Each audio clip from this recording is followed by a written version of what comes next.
السلام علیکم. پروگرام سب سے پہلے میرا پاکستان کے ساتھ، میں ہوں عروسہ چودھری، اور آج کے پروگرام میں پاکستان کی کچھ عام خبروں سے ہم ذکر کریں گے ایک بار پھر سے انڈس واٹر ٹریٹی کا، کیونکہ سندھ طاس معاہدہ اور سندھ طاس معاہدے پر ہونے والے جو معاملات ہیں وہ پچھلے کافی عرصے سے جو ہے زبان سے عام ہے. پاکستان بھارت دونوں ممالک کی جانب سے اس کے اوپر کوئی نہ کوئی بات چیت کی جا رہی ہے. پاکستان کی اگر ہم بات کریں تو پاکستان کی جانب سے بھارت کی جانب سے کی جانے والی ہر دھرمی کو مختلف فورمز پر اٹھایا گیا ہے. پاکستان نے گزشتہ ہفتے میں ایک سیمینار کا انعقاد بھی کیا. اس کے ساتھ ساتھ ہمارے مختلف منسٹرز کی جانب سے جو ہے اس کے اوپر بیان بھی سامنے آیا. اب سے کچھ دیر قبل ہمارے نائب وزیر اعظم اسحاق ڈار صاحب کی جانب سے بھی اس کے اوپر بیان سامنے آیا ہے، اور ان کا بھی یہی کہنا ہے کہ ہر ممکن کوشش کی جائے گی پاکستان کی جانب سے اس معاملے کو حل کرنے کی. لیکن صرف پاکستان میں ہی اس معاملے کی گونج نہیں ہے. اگر ہم بھارت کی بات کریں تو بھارت کے بھی مختلف چینلز اس واقعے کو اور اس انسیڈنٹ کو یا اس معاملے کو مختلف انداز میں جو ہے پورٹری کر رہے ہیں. اگر ہم این ڈی ٹی وی کی بات کریں تو این ڈی ٹی وی کا یہ کہنا ہے کہ پاکستان تھریٹنز، انہوں نے اس کو تھریٹنز کہہ دیا، پاکستان تھریٹنز وار ڈیورنگ دا مونسون سیزن. لیکن ہم ایک دفعہ پھر سے کلیئر کرتے جائیں کہ پاکستان نے کبھی بھی جنگ میں پہل نہیں کی. ہم بارہا یہ کہتے آئے، لیکن اگر جنگ مسلط کی گئی اور پاکستان کے پانی کو روکا گیا تو بڑا دو ٹوک ہماری فوج کی جانب سے بھی یہ بیان سامنے آیا تھا کہ اگر جنگ مسلط کی گئی تو پھر پاکستان کی جانب سے جواب آئے گا اور ہم اپنے پانی کی حفاظت کرنا جانتے ہیں. سینئر تجزیہ کار رضا کھرل صاحب ہمارے ساتھ موجود ہیں. رضا صاحب، ہم کافی دن سے اس ٹاپک کے اوپر بات کر رہے ہیں. مجھے یہ بتائیں کہ ہم کوشش کرتے ہیں، ہم بار بار اس کے اوپر بات کرتے ہیں، لیکن کہیں نہ کہیں بھارت کی جانب سے چیزوں کو پرووک کر دیا جاتا ہے اور اب یہ معاملہ ایک دفعہ پھر سے اٹھا دیا گیا ہے. کیا کہیں گے؟ یقیناً یہ دیکھیں، کچھ بیانات جو انڈین وزراء کی جانب سے یا انڈین پولیٹیشنز کی جانب سے آ رہے ہیں وہ انتہائی پرووکیٹو ہیں، یعنی اشتعال انگیز ہیں. اور جس طریقے سے ڈٹائی سے یہ کہا جا رہا ہے کہ انڈس واٹر ٹریٹی پر وہ عمل نہیں کریں گے، اور پھر بار بار یہ خبریں بازگشت کرتی ہیں انڈین میڈیا کے اندر اور مختلف فورمز پر کہ انڈیا کے وزراء، خاص طور پر امت شاہ سے ایٹریبیوٹ کی گئی ہے کہ اس نے کہا ہے کہ جلدی سے جلدی ایک فیزیبلٹی رپورٹ بنائی جائے کہ جس سے ایک ٹنل بنایا جائے، 7.5 کلومیٹر لمبا ٹنل جو ایک دریا کے پانی کو دوسرے دریا کے پانی کے ساتھ جوڑ دے. یعنی پاکستان کے حصے کے دریا کا پانی انڈیا کے جو دریا ہے اس کے اندر لگا دے، اور اس طریقے سے اس ٹنل کے ذریعے سے پاکستان کا پانی، پاکستان کا ریسورس، پاکستان کا ایسٹ پانی وہ ادھر ڈائیورٹ ہو جائے اور پاکستان میں اس کے نتیجے میں قحط سالی، خدا نخواستہ خشک سالی یا بنجر کی سی حالت نہ ہو جائے. تو یہ بہت کچھ ہو رہا ہے انڈیا کی جانب سے تھریٹ کے طور پر.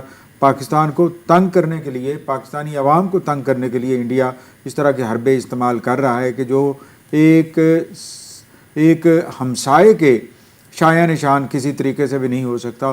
اور ایک ایسا ہمسایہ جو یہ کلیم تو کرتا ہو کہ وہ بڑا بھائی ہے اس علاقے کا، لیکن بڑے بھائی کی جب ذمہ داری آتی ہے تو بجائے کسی کو پروٹیکشن کرنے کے، کسی کے ساتھ اچھا سلوک کرنے کے، ہمیشہ اس کی جانب سے اپنے ہمسایوں کے ساتھ، چاہے وہ بنگلہ دیش ہو، پاکستان ہو، نیپال ہو، بھوٹان ہو، ان کے ساتھ اچھا سلوک نہیں سامنے آیا، بلکہ بازو مروڑنے کی وہ کوشش کرتا ہے، اور جس کا نتیجہ یہ ہوتا ہے کہ پورے خطے میں اس وقت خلفشار ہے اور پاکستان ڈیفینیٹ ڈائریکٹلی متاثر ہو رہا ہے.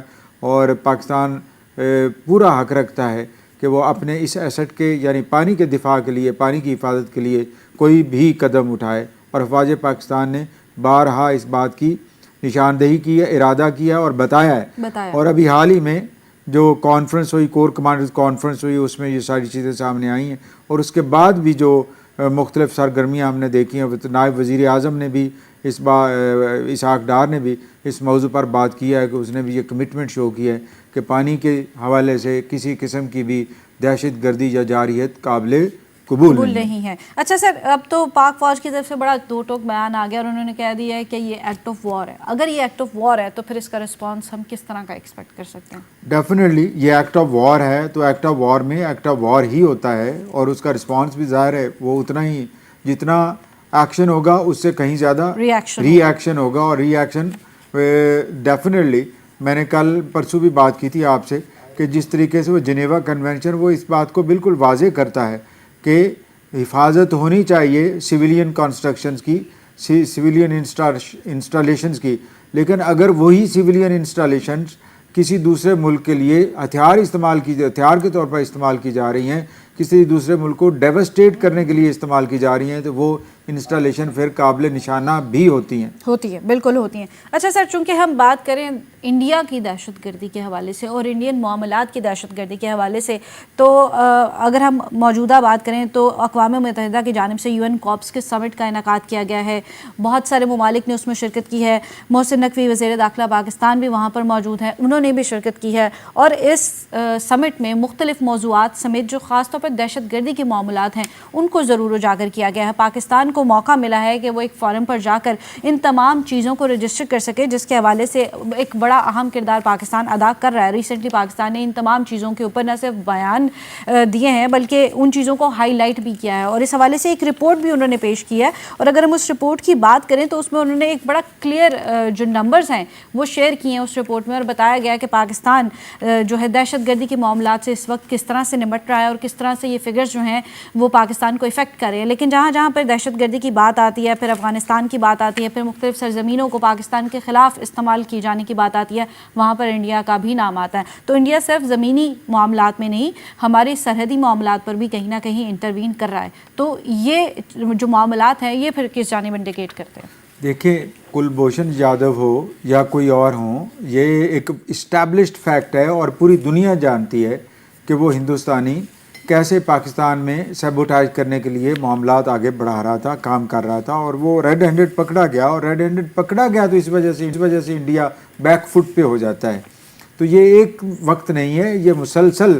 اور اب ریسنٹلی جو ایویڈنسز سامنے آئی ہیں اور جس طرح سے افواج پاکستان اور دیگر اداروں نے بتایا ہے کہ کیسے انڈیا افغانستان کے ذریعے سے پاکستان کے اندر بد امنی اور جارحیت اور اس طرح کے ٹیررزم کروا رہا ہے، اور اس کی بلوچستان اور خیبر پختونخوا میں جو کچھ ہو رہا ہے اس میں ڈیفینیٹلی اس میں وہ اسلحہ بھی ہے اور بھی بہت ساری چیزیں ہیں جو وہاں کی استعمال شدہ ہیں، وہاں کی بنی ہوئی ہیں، وہاں کی ساختہ ہیں جو یہاں پہ استعمال ہو رہی ہیں. تو اور پیسہ استعمال ہو رہا ہے جس طرح اسرائیل کی ٹیکنالوجی سے استعمال ہو رہی ہیں.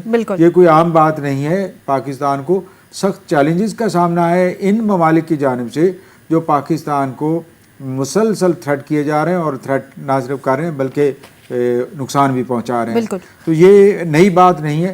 ابھی آپ یہ دیکھیے پوری ٹائم لائن اگر آپ پڑھتے ہیں پاکستان میں دہشت گردی کی، تو پاکستان میں دہشت گردی کے ٹائم لائن میں رہا آتا ہے نظر، بارہا نہ رہا آتا ہے. ریڈ ہینڈڈ پکڑے گئے 80s میں 90s میں اس طرح سے واقعات سامنے آتے ہیں. پھر 2000s کے بعد تو مسلسل پاکستان ٹارگٹ ہو رہا ہے، اور 70 سے 80 ہزار لوگ جو ہیں وہ شہید ہوئے ہیں پاکستان کے اس ٹیررزم کے نتیجے میں. تو یہ بالکل نئی بات نہیں ہے، ایک پرانا فنومینا ہے، اور ایک دشمن ملک کے طور پر ہی وہ ایکٹ کر رہا ہے. بظاہر وہ یہی لگتا ہے کہ جناب میں تو امن کی بات کرتا ہوں، یہ ہوتی ہے مختلف فورمز پہ انڈیا پاکستان کے اوپر الزام لگا. ایکچولی اس کے دیکھا جائے تو ٹینٹیکلز جو سپریڈ کرنے کے ہیں ٹیررزم وہ ڈھیر سارے ہیں، اور وہ ریسورسز جس طریقے سے خرچ کر رہا ہے وہ بے تحاشا ہیں، اور ان کے اثرات پھر پاکستان پر ہوتے ہیں، مرتب ہوتے ہیں. اچھا سر، پاکستان کے مختلف فورمز پر مختلف ملاقاتیں بھی جاری ہیں. اگر ہم بات کریں اسی سمٹ کی تو پاکستان نے نہ صرف روسی ہم منصب سے ملاقات کی ہے بلکہ ایک مفاہمت کی یادداشت پر دستخط بھی کیے ہیں جو دہشت گردی کے حوالے سے ہے. اس کے ساتھ ساتھ چین کے جو وفاقی وزیر برائے عوامی تحفظ لنگ جیونگ، ان سے بھی ملاقات کی ہے اور وہاں کی سیکیورٹی کے معاملات پر بھی بات کی ہے. تو یہ معاملات اور یہ جو ملاقاتیں ہیں یہ پاکستان کے حق میں اور پاکستان کی اس ویژن کے لیے کتنی کارآمد ثابت ہو سکتی ہے؟ ڈیفینیٹلی. آپ دنیا اس وقت ہے ہی اس بات کے اوپر کہ آپ اپنی بات کو کیسے ثابت کرتے ہیں اور کیسے پہنچتے ہیں، سچائی کو لے کے کیسے چلتے ہیں.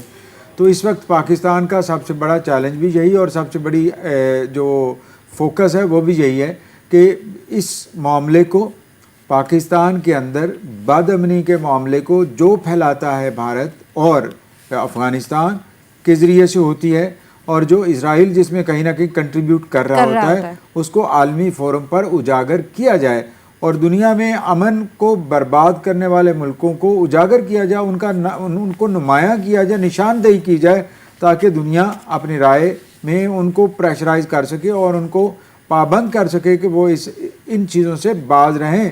دنیا میں بد امنی پھیلانا، اور خاص طور پر اس خطے میں جہاں پہ 3 عالمی طاقتیں ایسی ہیں کہ جن کے پاس اٹامک ارسنلز ہیں، یعنی پاکستان ہے ایک طرف، چائنا ہے ایک طرف، انڈیا ہے. تو یہ دیکھیں کہ کتنا زیادہ کانسنٹریشن ہے